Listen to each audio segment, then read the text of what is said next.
His Royal Highness Charles Taku, an honor to be with you today. Good morning. Yes, welcome. Thank you so much. Yeah, John. I'm so happy to be with you today, His Royal Highness Barrister Charles Taku, for a very important interview. My dear viewers, I'm here with a very distinguished barrister. We got an encomium about him on June 7, 2021, during the 40th anniversary of his practicing of law. And I'm so honored to be with him today face to face. His Royal Highness Barrister Charles Taku. I would like to begin by thanking you for giving me this opportunity to be able to interview you. I thank you so much for being so open to my research about you, because you have distinguished yourself internationally, not only nationally. You're an international lawyer. And I would like to begin by knowing your humble origins, because I was so impressed to know that you began from humble origins in Cameroon. Could you kindly elucidate where you were born? Yeah, I was born in a village called Changli. Changli is in the area called Zensa in Fontaine. Okay. My father, Betapu, is one of the distinguished notables of Fontaine. Okay. My grandfather is the founder of Fontaine. Okay. And That's from Asomani. Asomani, Okay. yes. Asomani. I see. And it turns true that the bunker where Asomani lived is right there in my paternal compound. I see. Just at the back of the compound. Interesting. That from there, that you waged the war against the Germans invaders, colonizers, for 9 months. I see. People, we've gone to the bunker. Yes, it defies modern architecture for those who have seen it. Exactly. And it was a matter of great pleasure for me after 123 years of the German looting, colonial in which they looted, plundered many artifacts, and carried to Germany, and they proliferated the rest of the Western world, and became the only great-grandchild to go to Germany, came into contact with the artifacts of my great-grandfather, which I'm one of the leading lawyers in Africa now, fighting for the restitution of African arts in the European colonial possessions. And among them are these artifacts from my distinguished grandfather. Yes, maybe say I come from humble beginnings, but I come from a noble background, distinguished nobility. The King of Fontaine, so he is one of the greatest kings fighting against the Germans. The historical record is there. It's one of the few in Africa that did that. And also my father was a notable, distinguished notable in our land. One of the generals who fought against the Germans. And in our own background, that's a noble, very, very distinguished noble background. But it is a humble background because my family, my ancestors, and myself, we also believe that there is strength in humility. And therefore, we are very, very, very humble people, humble servants of the people. And that's what distinguishes us from other people, from noble backgrounds, and other people in position of leadership in Africa. Of course, my mother, my mother, I was just talking the other day, and wondering when I got the book about Dr. Bernard Furlong. And I was very happy and thank you for that. I was just beginning to ask, to say, well, maybe At some point in time, I will invite you for us to conduct a study for which my mother can be presented for sainthood. Based on the record, high record of achievements in our land that everyone knows. There's no doubt about that. You know about the record. No, they are facts. Yeah, there are people who are living within Christianity, where she was converted to, and also the achievement within our land. She is a very remarkable name, and I grew up in her shadows.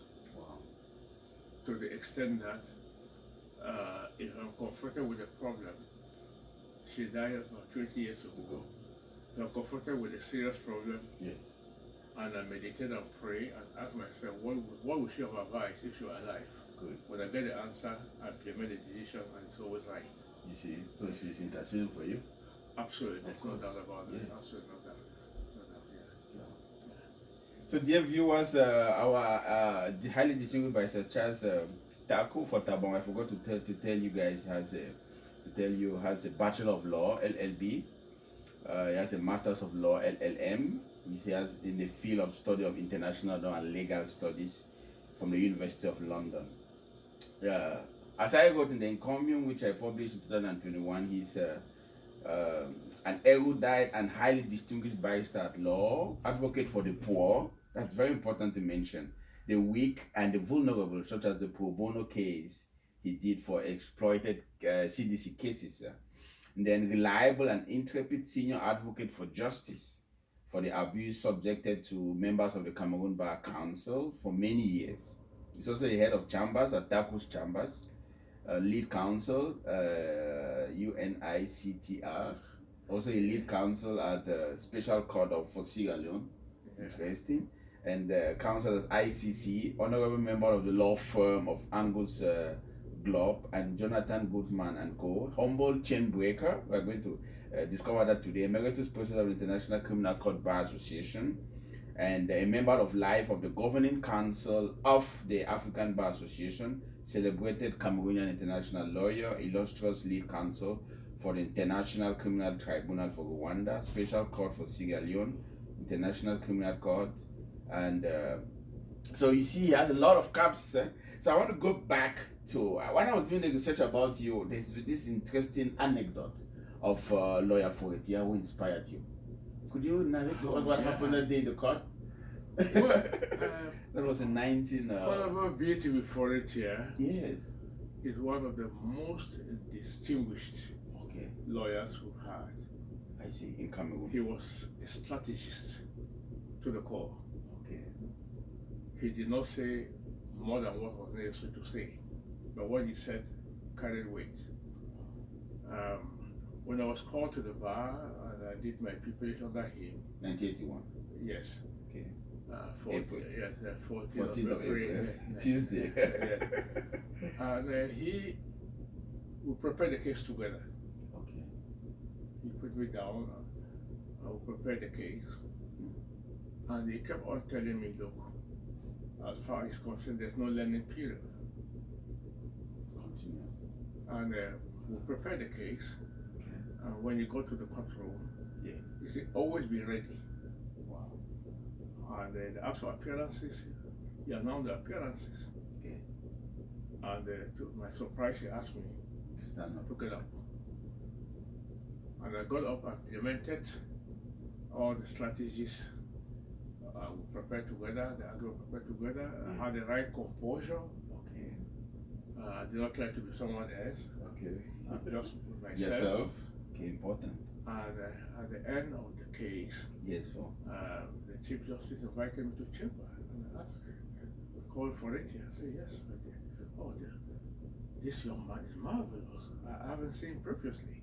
And he introduced me to him again, and we prevailed. And I've always taken the opportunity to tell many young lawyers that there's no learning period. And the second point is, don't be somebody else, be yourself. Keep your composure. Prepare, be meticulous, prepare your arguments. And what matters in any presentation, either in the law court or elsewhere, is that you understood. The point you're making are understood. And also that as a lawyer, and I learned from day one,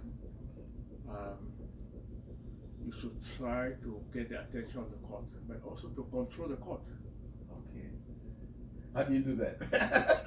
You control the court by your composure, by making sure that you compel attention, you make your points, elucidate them, and the court will listen. It is your moment, you are the one who's up. I see. And therefore you make the case for your client. You have to be able to control the court. If you distract the court by playing to the gallery, jumping from place to place, screaming and things, at the end of the day, what the court will think about will be about the theatrics, not the arguments you made. Okay. And so you have to be able to control the court. Yes. You have to be able to be differential to the court and to your colleagues. You have to, if you have to cross-examine the witnesses, you have to show utmost respect. There are several times in the courtroom. Yes. If it is a madam, I say yes, madam. If it is a man, I say yes, sir. Yes, sir. You respect the title. And I put the questions to the person, and one answers. And I let the person talk. I show a lot of respect to the person, but at the end I press the person and remind the person that, look, if you didn't hear the question, ask and I'll repeat. Here is the question. You understand? Say yes. That time everybody's paying attention. And the witness is a human being, and you have to be able to demonstrate that witness is not your adversary or enemy. It's another human being who's contributing to a process, and he has to leave the court knowing that he was respected. And I think this is extremely important. And it's not only in the courtroom, or when human beings meet, there should be that respect. You should know that the person in your presence is a human being, and that human being, you need to show that, demonstrate that that human being is somebody who has some dignity. He may well be, maybe irrespective of status, he's a father, or she's a mother, or she's a son. And also know that you need to get the statement from the person. You need also to learn from the person. That person is extremely important for the process. I see. So I think this is very, very important. And also, apart from being differential, you have to exercise humility. As I said, there is strength in humility. Okay. And when you come out as being somebody who's humble, somebody who's dignified, somebody who has a genuine intention, demonstrating a genuine wish to let the truth come out, they listen to you. Everybody listens to you at the end of the day. But you can still press and get. Indeed, I'm a very, very, very tough cross-examiner. Very, very tough cross-examiner. People will know. But I exert a lot of composure. I raise my voice when it is necessary. I keep my voice to another tone when it's necessary. And it must be necessary to control the argument. I'm at the point. And I think this is what most of my interns and people who work with me, I'm very, very proud.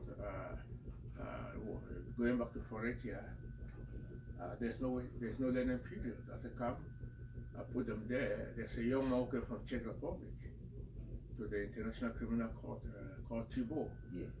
As he came, I took a gown and gave to him. Followed me to the court the next day. His parents saw their son on the television. I took the plane and came. They couldn't imagine. And I have already about 29 or 30 of young men and women who work with me who are working in international organizations in different ways, in different places, different positions. Okay. When they leave me, they are leaving for promotion. One is the liaison officer for European Union operations in the Sahel. Another one, just a month ago, was appointed a United Nations ombudsperson for the sovereign regional office in Nairobi. Another one is working with the International Red Cross in Paris. Another one Burkina Faso. And I can't count them. There are so many of them. And another one was taken from the courtroom by Facebook as a supervisor. Can you imagine? Because they watched her during the cross-examination. In all humility, I prepared the case, prepared her. When we got to the courtroom, she was assistant to counsel. I put her on her feet and I sat down to assist her. Wow. And it was very admirable to the judges to see a very lead counsel assisting a young counsel. That level of humility is important because it defines each person's conduct. Oh wow. I'm so impressed by that for your insistence on humility. Yes. And I can tell you, and I give credit to BTB Foretia. We'll give BTB for the Foretia in the courtroom. Yes. All the young lawyers who met in practice with me tell you, Foretia never took advantage of a young lawyer. Wow. If you make mistakes in your pleadings, outside the courtroom invite you and say, look, you made this error. So I give you time to go and prepare. I'm prepared. He said, yes, let's take a date. Wow. He did not. He was very, he knew, he was so sure of himself. Yes. But he also not willing. He did not try to come into the courtroom in order to embarrass or humiliate the younger ones. No. He never. He mentored privately. Them. Yeah. And I can tell you, I give a lot of credit to him. Yes, of course. For the dignity with which he made his pleadings in the court. With he had a commanding presence in the court room. He compelled attention. And a good lawyer is like a general. A good general in the army dominates his environment. A good general does not go out to kill civilians. He's not a coward. He doesn't. He kills only when it is necessary and opponent. Wow. A good general is out there to make sure he wins, no doubt, but he wins fairly. Only cowards throw punches on the weak. Only cowards. Also, my noble background, my great-grandfather, Fuatabong, Fuatabong the founder, after my mother, my father, for all those who know them. There's never they saw them going around quarreling and trying to take advantage. They protected the weak. They tried to raise people to respectable standards of the community. And a good lawyer should be able to win, but he should be able to win fairly and in a dignified manner. And he should be very gracious in his victory. Very humble and gracious in his victory. This is very, very touching. I'm so happy about the you had somebody who you emulated, a model for a lawyer for Foretia, who inspired you to be what you are today. Absolutely. That's important. Let's go back to your primary school days. I hear something happened to you when you were in your formative years. That was in primary school. You were subjected to political victimization because of the political orientation of your mother. Absolutely. Yes. My mother, as you know, was the first woman politician in now Libya that we call Modani. Oh, interesting. From the KNDP on to CNU. She was the first woman politician. Wow, interesting. And also because of the position, the traditional position she holds in her land, from the Fuatabong Defang. You remember, they made decisions many times together. The fund consulted her. Even if she's not talking, people knew they were very close. Very, very close. And when the political days, Honorary Member was the minister, and before Honorable Kemcha and others, had other politicians before, like Honorable Lekelefac, whom I never saw. Probably was not yet born. Okay. Later on, as a child, Honorable Kemcha came up, and when he left, Honorable BT was there. Okay. But you know, the political environment was so divided somehow. Because Kemcha was there. Kemcha was the son of a commoner in Rwanda. His parents were commoners. Okay. But the father of them endorsed him. Why? In all sincerity, while he saw some merit in what he was doing. He consulted the fund, he was a man of the people. Okay. And most of the people, opposition members that came up at the time in different parties, were members of the royal family. You find everywhere, Fuatabong, BT and others. Okay. And the founder of them and mother were people who were out for justice. Yes. They believe that anybody in the land, no matter your origin, no matter your background, had the capacity to lead. And they said, yes, we support capture. Okay. And some of the school teachers became so activist and vindictive in politics. And they knew my mother was very influential. Okay. And therefore, when I was in the, went to the primary school for term at the time, and they now knew, oh, this is the son of that woman. Okay. And they purported to be supporters of Foretia. But they forgot that Foretia is a relative. Foretia's mother is a princess. it's close to my mother, my grandmother. And Foretia was loved by my mother and everyone. Okay. But then and now, then with my mother, Fatima the Fan, and now, we do not define or persecute people for their political opinions. Exactly. It's a very big and powerful family with people holding different political views. Exactly. We don't bring politics in the family. And Foretia understood. Okay. It's just that my aunts, my uncles, their foreign grandfathers and others, they support Kemcha at that point in time. Okay. So nothing changed in the family. Exactly. It did not affect the relationship. Of course. And thereafter they persecuted me, and that's why my aunt, on hearing this, my mother, they withdrew me from that school. Okay, that promised. And sent me to go and complete my education at RSM school in Laduma, in the CDC. Okay. Because of the victimization. Wow, that's in Tiko. No, Laduma and Kumba. Oh, in Kumba. The estate. Okay, interesting. And I got there. The question of nobility did not exist. Okay. Because my aunt was married to a guy who was married to area manager. That was the lowest position. Yes. So we're the lowest people in the CDC camp. Even though my background back home was that of nobility. Exactly. But before getting to CDC, something happened. What happened? My aunt had to get a laissez-passer. Oh, in those days? From a Jew, yes. Okay. To never of travel. And nevertheless was stopped and harassed by gendarmes on the way.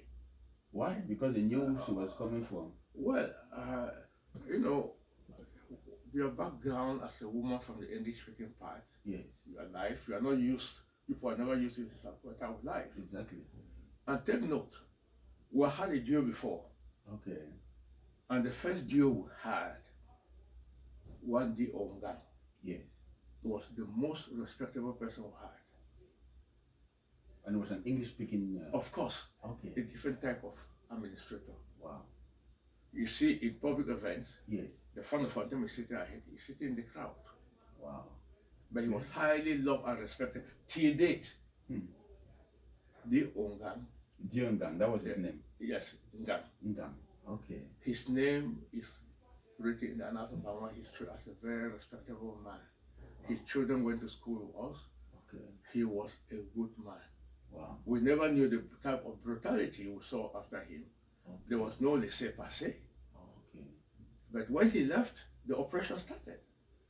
And I asked, why would these gendarmes brutalize my aunt? Get them speaking in French and things, even. Oh. And that's where the spirit of rebellion started building up in my mind. Okay. And I was moving in now to the CDC, which was also another area with a lot of exploitation of laborers and workers. And take note, I was coming from a family where my mother, in particular, as everyone knows, was there for the weak and the poor. And you know, she moved from compound to compound to take people's children to school. Wow. And you know, she became the first woman in our own ethnic group to inherit property. Okay, before then was not possible. It didn't observe. They were dancing of Akonjang and others barefoot. She said no, women must wear shoes. Okay.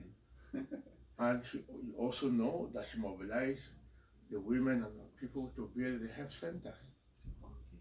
But she protected. There are many, many people you now know. Yes, whom she protected. Whom were calling brother, sister, and others.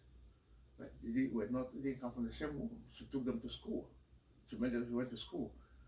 And stop spousal abuse. If you beat your wife and she's known, you are brought to the palace and punished. Interesting. And growing up and seeing this, and also being in the court of honor for them and seeing how they were judging cases. So I developed a sense of justice was very profound. Okay. And said, why are they persecuting this person? Why are they doing this? Why are they doing injustice? So I couldn't accept this. But until I internalized this, you know, but you started asking me about the question of being victimized. As faith, God as faith is. You see the way how things worked.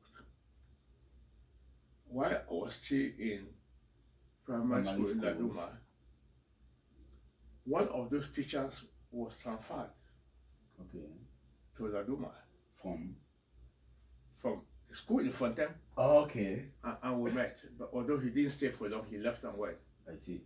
He was transferred there to go and teach in Sase College. But we thereafter met in the university. Because I passed my A levels. I didn't complete all the years. They were safe and went. And that was in Seat of Wisdom. No. I left Seat of Wisdom before. I'm just saying. Going fast tracking. I see. And we met there in the university. Interesting. And of course, we wasn't teacher and people again. And I performed so well in the university, many of them, others came there after. But as fate will have it, and I say people should not persecute people because of politics. People should not bring politics into the homes. Politics is inherently, especially in Cameroon, very corrupt. It has a very bad connotation. And the politicians survive in divide and rule and destruction of people's societal and family values. You now see that 40th Anni now eventually came to politics. My mother supported him. Now it's your turn. Fully. He became one of the closest. Not necessarily because of family values, but or family relationship is very close. And I ended up with 40th Anni. The case may be. And this is a lesson for so many people to learn. And those very people were still there. Maybe the persecution, I do not know, was intended. They thought they were trying to please 40th Anni. But that was a lie because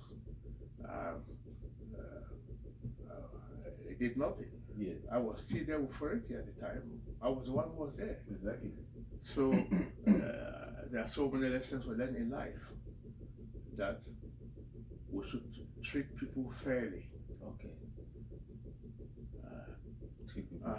I used to train and tell young lawyers that when anybody nobody comes to you accidentally when you bring a problem. Behind each person you see sitting before you might be extremely poor, but behind